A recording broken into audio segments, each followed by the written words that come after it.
autre tendance très forte, là aussi à partir du milieu des années 90 et qui rejoint également la problématique de l'introduction des technologies de l'information et de la communication dans l'enseignement, c'est la volonté d'utiliser les systèmes éducatifs à des fins qui n'ont rien à voir avec ses missions premières,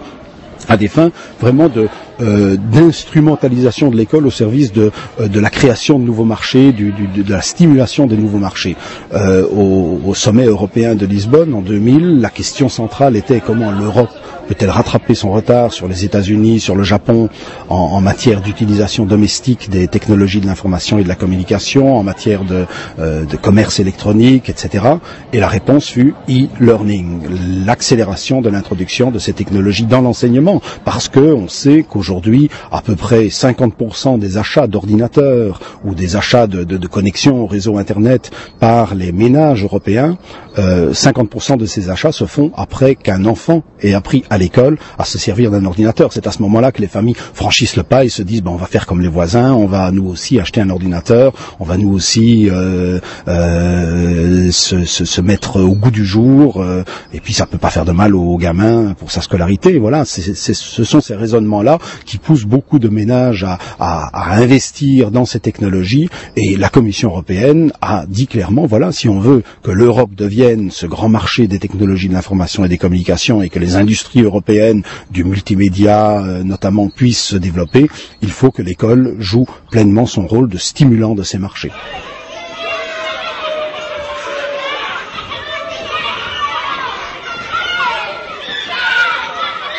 On peut le dire ainsi,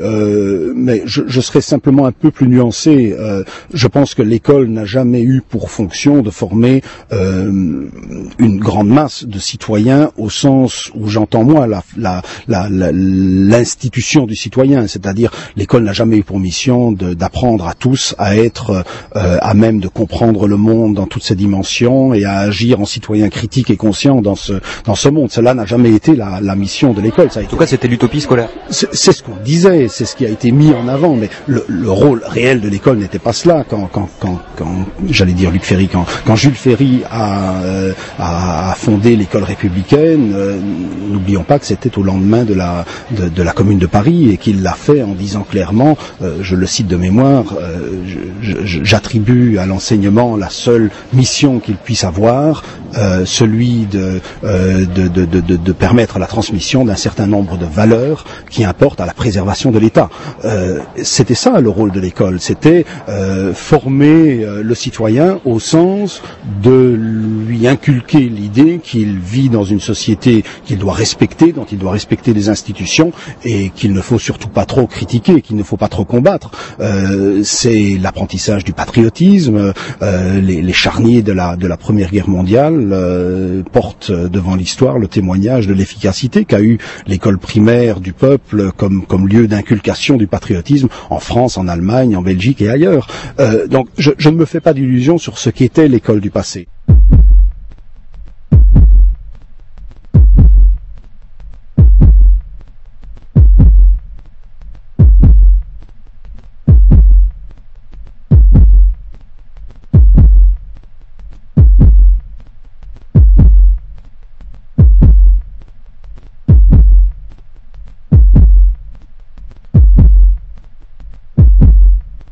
Il est vrai que si on regarde l'évolution des systèmes d'enseignement sur, disons, 150 à 200 ans, il est certain que le rôle, je dirais, de l'enseignement comme, pour prendre du jargon marxiste, le rôle de l'école comme appareil idéologique d'État,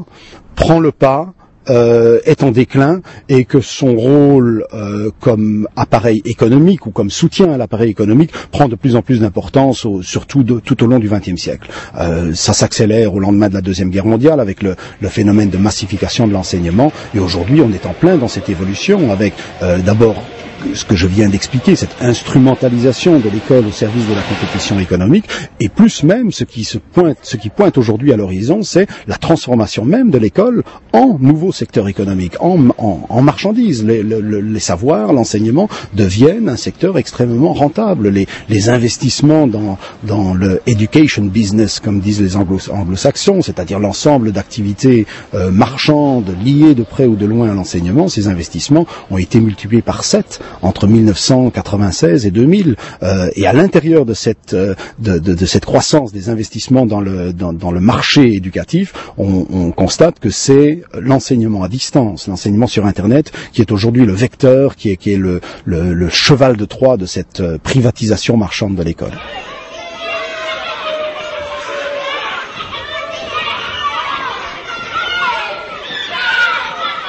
C'est un non-sens. Tout ce que fait la Commission européenne en matière d'enseignement, elle ne le fait que avec l'appui, avec le soutien total des États membres. Il est évident que toute la politique de mise au point de programmes visant à la marchandisation de l'enseignement en Europe, mis au point notamment par Edith Cresson quand elle était commissaire à l'éducation, cela n'a pu se faire qu'avec le soutien plein, le soutien complet des ministres européens de l'éducation, et en particulier des ministres les plus puissants que sont les ministres français, allemands, britanniques.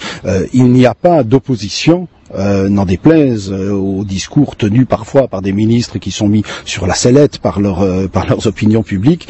Il n'y a pas de contradiction entre le discours d'un Claude Allègre et celui d'Edith Cresson. C'est le même discours, simplement Edith Cresson peut dire les choses clairement parce qu'elle n'a pas d'opinion publique devant laquelle elle doit justifier ce qu'elle pense et dit, alors qu'un ministre en place, il doit faire un peu plus attention à ce qu'il dit. Et donc la Commission européenne n'impose pas ses vues aux États européens. La Commission européenne est le lieu où l'on dit clairement ce que l'on voudrait bien dire clairement dans les États, au niveau de chaque gouvernement, mais que l'on n'ose pas dire clairement, ou que les rapports de force en présence ne permettent pas de dire clairement. Donc c'est un peu un alibi, plus qu'un appareil qui dirigerait la politique éducative en Europe.